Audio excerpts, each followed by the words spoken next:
लक्षणा के दादाजी अर्थात दिनकर के पिताजी ने अब तक का जीवन सामान्यतः भक्तियों में बिताया था, जिसके लिए किसी भी प्रकार की शक्ति या परीक्षा की आवश्यकता नहीं रही, और इसी कारण उनका स्वभाव अत्यंत सरल और सौम्य प्रवृत्ति का था। जिसके ठीक विपरीत उनके गांव के मंदिर और वहां की जगह अपना परिदृश्य दिखा रहा था। यहाँ सब कुछ उनकी सोच के विपरीत लेकिन आईने की तरह साफ था, क्योंकि कहीं पर बर्फ की खड़ी पारदर्शी दीवारें तो कहीं जल की स्वच्छ धाराएं जिसमें आर पार देखा जा सकता है। वहां बहने वाली नदियां भी इस तरह थी, जिसमें धरातल के एक एक कंकड़ को भी स्पष्ट रूप से देखा जा सकता था। वह नदियां अत्यंत रहस्यमयी और अपार शक्ति से परिपूर्ण जल को प्रभावित करती थी, क्योंकि वहां हर पत्थर तुरंत ही घर्षण के साथ शिवलिंग में परिवर्तित हो जाता है। इस तरह शिवलिंग की श्रृंखला से परिपूर्ण वह स्वच्छ नदी और भी सुंदर जान पड़ती थी। एक बार लक्षणा के दादाजी पूजा के समय ध्यान मग्न थे, तभी वहां एक भंवरा बड़ी तेज गति से लक्षणा के दादाजी की ओर लपका, जैसे वह उन्हें नुकसान पहुंचाना चाहता था। लक्षणा के दादाजी ने चारों ओर नजर उठाकर देखा तो वहां का सारा वातावरण अपने आप परिवर्तित होने लगा। अचानक वो भंवरा डर के मारे लक्षणा को देखकर वहां से चला गया। कुछ समय पहले वहां शीतलता का वातावरण था, लेकिन जब वह भंवरा वहां आया तो अचानक जैसे वहां का वातावरण कभी तेज बौछार तो कभी तेज गर्मी का माहौल जैसे नजर आने लगा। उनके घर में नागदंड रखा हुआ था। नागदंड का उपयोग लक्षणा के दादाजी ने देवी शक्ति को जागृत करने हेतु ही अतिशीघ्र किया। उन्होंने देखा कि कमल दंड के ठीक सामने अचानक किसी आईने की तरह एक और कमल खिला हुआ था, बस इतना था कि वह रिक्त था।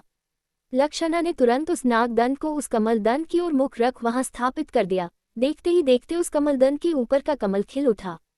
नागदंड शांत होकर विलीन हो गया और संपूर्ण वातावरण एक नीली आभा से आच्छादित हो उठा, और लक्षणा के दादाजी जी ने उस दंड को प्रणाम की मुद्रा में आकर स्तुति की। तब नीचे तीनों कमल अचानक अपने स्थान पर विपरीत दिशा में घूमने लगे और वह कमल दंड एक महिला का आकार लेने लगे। उन्होंने अपने मूल रूप में प्रकट हो लक्षणा के दादाजी और लक्षणा को आशीर्वाद प्रदान किया और अपना परिचय अटालिका गंधर्व रानी के रूप में दिया।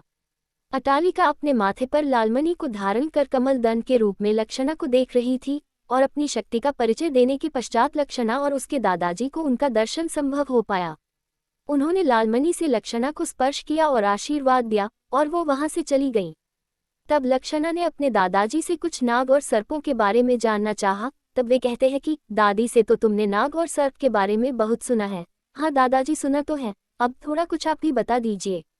तब दादाजी मुस्कुरा कर कहते हैं कि दादी से इतना कुछ सुनने के बाद भी तुम्हें मुझसे सुनना है। तब लक्षणा हंसकर कहती है कि हाँ दादाजी, मुझे आपसे भी कुछ जानना है। तब दादाजी कहते हैं कि नाग और सर्पों के बारे में लोग अलग अलग कहते हैं, मतलब क्या है दादाजी अलग अलग? अच्छा दादाजी, भगवान शिव के गले में नागराज क्यों विराजमान होते हैं? हाँ, फिर वे बताते हैं कि भगवान शिव जी को आदि गुरु माना गया है। कहा जाता है कि शिव जी ने ही अपने प्रिय भक्तों को तंत्र साधना और ईश्वर को पाने का रास्ता दिखाया है। शिव में साधना से कुंडलिनी शक्ति को नियंत्रित कर लेने की शक्ति है, जिसका प्रतीक उनके गले में लिपटा सांप माना गया है। मतलब दादाजी, मैं समझी नहीं, लक्षणा ने अपने दादाजी से उत्सुकतावश पूछा। मतलब कि शिवजी ने सर्प जैसे विषैले, भयानक और विरोधी भाव वाले जीव के साथ भी अपना सामंजस्य स्थापित कर लिया है। इसके अलावा शिवजी ने सांप को गले में लपेटकर यह भी संदेश दिया है कि दुर्जन भी अगर अच्छे काम करें तो ईश्वर उसे भी स्वीकार कर लेते हैं। भगवान शिव के गले में लिपटे नजर आने वाले सांप का नाम वासुकी है, जो भगवान शिव के अति प्रिय भक्त हैं। शिव नागों के ईश्वर हैं और शिव का उनसे अटूट संबंध है, जिसे देखते हुए हर साल नागपंचमी का त्योहार मनाया जाता है। इस दिन पूरे श्रद्धा भाव से नागों की पूजा अर्चना की जाती है। ऐसा करने से शिव जी को खुशी मिलती है और वो अपने भक्तों को सुख समृद्धि का आशीर्वाद देते हैं। गले में रहने का दिया वरदान नागों के शेषनाग, अनंत, वासुकी, तक्षक, पिंगला और करकोटक नाम से 5 कुल थे। इनमें से शेषनाग नागों का पहला कुल माना जाता है। इसी तरह आगे चलकर वासुकी हुए, जो पूरे सच्चे भाव के शिवजी की भक्ति किया करते थे। शिवजी वासुकी की श्रद्धा भाव से पूर्ण भक्ति देखकर बेहद खुश हुए और वासुकी को गले में धारण करने का वरदान दिया। शिव की भक्ति से मिले इस वरदान के कारण ही एक सांप भगवान शिव के गले में लिपटा हुआ नजर आता है। किंवदंतियों के अनुसार जब भगवान श्री कृष्ण को उनके पिता वासुदेव गोकुल ले जा रहे थे, तब नागराज वासुकी ने ही यमुना के तूफान में उनकी रक्षा की थी। इसके साथ जब देवताओं और दैत्यों के बीच अमृत प्राप्त करने के लिए समुद्र मंथन किया गया था, उस दौरान मेरु पर्वत को मथने के लिए वासुकी नाग का ही रस्सी के रूप में प्रयोग लिया गया था। इसी दौरान समुद्र मंथन के दौरान निकले विष को भगवान शिव ने गले में धारण कर लिया था और घर्षण के कारण वासुकी लहूलुहान हो गए थे। पुराणों में ये भी बताया गया है कि नागराज वासुकी के सिर पर नागमणि स्थापित है। अपने दादाजी के मुख से नाग और सर्पों का विस्तृत वर्णन सुन लक्षणा को बहुत अच्छा लगा। तब दादाजी लक्षणा से कहते हैं कि क्या आज ही सारी कहानी तुम सुन लोगे? अभी तुम्हें स्कूल की पढ़ाई भी करनी है, जाकर के अपना स्कूल का वक्त पूरा करो। कहकर दादाजी वहां से चले गए और लक्षणा अपने कमरे में जाकर पढ़ाई करने लग जाती है। परिवार में तनाव का माहौल देख लक्षणा खुद भी परेशान थी, क्योंकि कोई भी ना आज उससे बात कर रहा था और न ही कोई उसके सवालों के जवाब देने को तैयार था। मतलब साफ था कि अवश्य ही कोई बड़ी परेशानी है, क्योंकि उनके परिवार में अशांति का माहौल दूर दूर तक देखने में नहीं आता। तब फिर भला आज ऐसा क्या हुआ जो सभी चिंतित है और कोई लक्षणा से बात करने तक का समय नहीं दे पा रहा है? घर का हर सदस्य हर तिजोरी खोलकर पेपर पढ़ता और फिर निराश होकर वापस रख देता, जैसे वे किसी और चीज की तलाश कर रहे हैं। इतने बड़े घर में सबकी अपनी अपनी तिजोरियां और पेपर थे। किसी ने अपने पुराने खत को संभाल कर रखा तो किसी ने अलग अलग प्रॉपर्टी के पेपर। लेकिन कोई भला दूसरे के खतों में क्यों अपना समय बर्बाद करेगा? अवश्य ही कोई और मामला था। सोचते हुए वह जाकर चुपचाप डाइनिंग हॉल में बैठ सबका आना जाना देख रही थी। लक्षणा ने गौर किया कि मेन टेबल पर एक पेपर पेपरवेट के नीचे रखा है, जिसे सभी समय समय पर आकर देखते पढ़ते और फिर अपनी खोज में लग जाते हैं। आज छुट्टी के दिन सुबह से लगभग आधी अलमारियों की जांच की जा चुकी थी, जिनमें शायद प्रॉपर्टी के पेपर रखे हुए थे। उसने बड़े गौर से देखा। वह पेपर कोई साधारण कागज का टुकड़ा नहीं था, अपितु कोर्ट से आया हुआ एक नोटिस था, जिसमें उनके गांव की पैतृक संपत्ति पर मालिकाना हक साबित करने के लिए जमीन की रजिस्ट्री के पेपर मांगे गए थे, जो नहीं मिल रहे थे। और शायद उसका मूल कारण ये भी था कि परिवार पहले एक साथ रहता था, फिर सबने आपसी सहमति से अपना अपना हिस्सा लिया और सभी संपन्न होने के कारण गांव से बाहर शहरों में बस गए। किसी ने भी आज तक पैतृक संपत्ति पर दावा पेश नहीं किया, क्योंकि दिनकर जी के चाचा और ताऊजी बहुत मेहनती और संस्कारी थे। सभी अपनी अपनी जगह पूर्ण संपूर्ण थे। तब फिर भला क्यों कोई उस पैतृक संपत्ति की ओर मुड़कर देखेगा? उसे तो वे सभी बुजुर्गों का आशीर्वाद और उनकी परिछाया मानकर चलते थे। दिनकर जी को अच्छे से याद है कि एक समय ऐसा था जब सभी परिवार कितनी भी व्यस्तता होने पर भी सभी उनके चाचा ताऊजी सबके साथ उनके गांव के आम के बगीचे, जो पुश्तैनी घर से लगा हुआ था, सभी आकर वहां मजा करते थे। लेकिन धीरे धीरे सभी बच्चे बड़ी कक्षाओं में चले गए, सबका व्यापार बढ़ता गया और समय पंख लगाकर उल्टा चला गया। पता ही न लगा कि वे आखिरी बार कब मिले थे।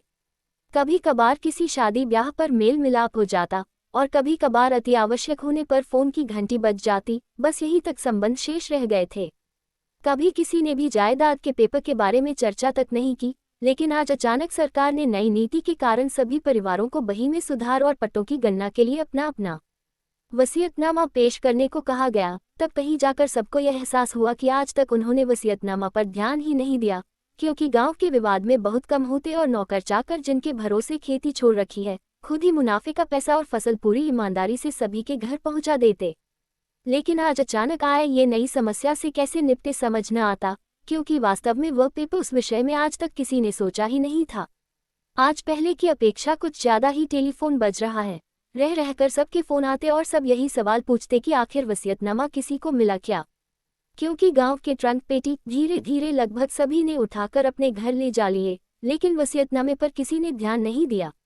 आज वही पुराने ट्रंक खोले जा रहे थे, जिनमें कई पुरानी फोटो, भेजे गए पत्र, पुरानी मुद्राएं, कौड़ी, आना सब कुछ निकल रहे थे, लेकिन वो नहीं मिल रहा था, जबकि जिसकी सब तलाश कर रहे थे।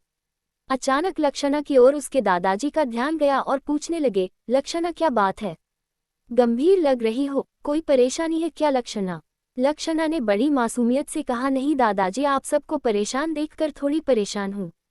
क्या मैं भी कुछ मदद कर करूँ? उसकी बात सुन ये सोच उसे अपने पुराने ट्रंक के पास ले गई कि इसी बहाने लक्षणा पुरानी चीजों से रूबरू हो जाएगी और शायद उसके सवाल भी खत्म हो जाएंगे, क्योंकि इस समय तो उससे बात करने का समय किसी के पास नहीं है। लेकिन जैसे ही लक्षणा ट्रंक के पास पहुंची, ट्रंक को हाथ लगाकर मन ही मन कुछ सोचने लगी और बोली, दादाजी, क्या आप मुझे आपके दादाजी की तस्वीर दिखा सकते हो क्या? तब फटाफट दिनकर जी के पिताजी ने ट्रंक खोलकर देखना प्रारंभ किया और अंततः उन्होंने एक ब्लैक एंड व्हाइट तस्वीर अपने पिताजी की लक्षणा को दिखाई, जिसमें उनके पिताजी एक हाथ में दादा की तस्वीर और दूसरे हाथ में वसीयतनामा लेकर खड़े थे। लक्षणा ने तुरंत कहा, कागज तो मिल गया दादाजी, यदि आप बात माने तो वह कागजात भी इसी तस्वीर के साथ हैं, यकीन न हो तो खोलकर देख लीजिए।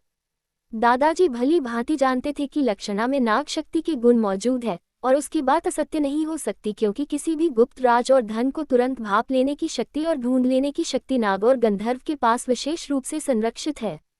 उन्होंने तुरंत फोन उठाया और अपने बड़े भाई को नंबर डायल कर अपने दादाजी की पुरानी तस्वीर ध्यान से देखने को कहा, जिसके प्रति उत्तर में सामने से जवाब आया कि वह तस्वीर आज भी बरामदे में तथावत लगी हुई है और मैं उसे वर्षों से देख रहा हूँ, लेकिन ऐसा तो कुछ नजर नहीं आया। शायद परेशान होने के कारण उनके बड़े भाई ने इस तरह का जवाब उनको दिया, लेकिन लक्षणा की बात रखना भी जरूरी था। उन्होंने कहा, मेरे पास जो तस्वीर है उसमें दादाजी अपने तस्वीर के साथ वसीयतनामा पकड़े हुए हैं। देखिए कि उस तस्वीर के पीछे ही या तस्वीर में ही कोई सबूत मिल जाए। तब तुरंत घर वालों ने उस तस्वीर को पलट कर देखा तो तस्वीर टांगने की जगह और उसके चारों कोने पर सरकारी मोहर लगी थी, जिसे सावधानीपूर्वक खोलकर देखने पर वसीयत के सारे पेपर बिल्कुल सुरक्षित मिल गए। वास्तव में यह वो चरण नहीं था जब लक्षणा अपनी शक्तियों का धीरे धीरे आभास करने लगी थी। भविष्य देखना या भविष्य को भाप लेना उसने अभी अभी प्रारंभ किया था, जो खुद उसके लिए उत्सुकता के साथ भय का भी कारण बनता जा रहा था। कहानी अभी जारी है, इसका अगला भाग जल्दी अपलोड करेंगे।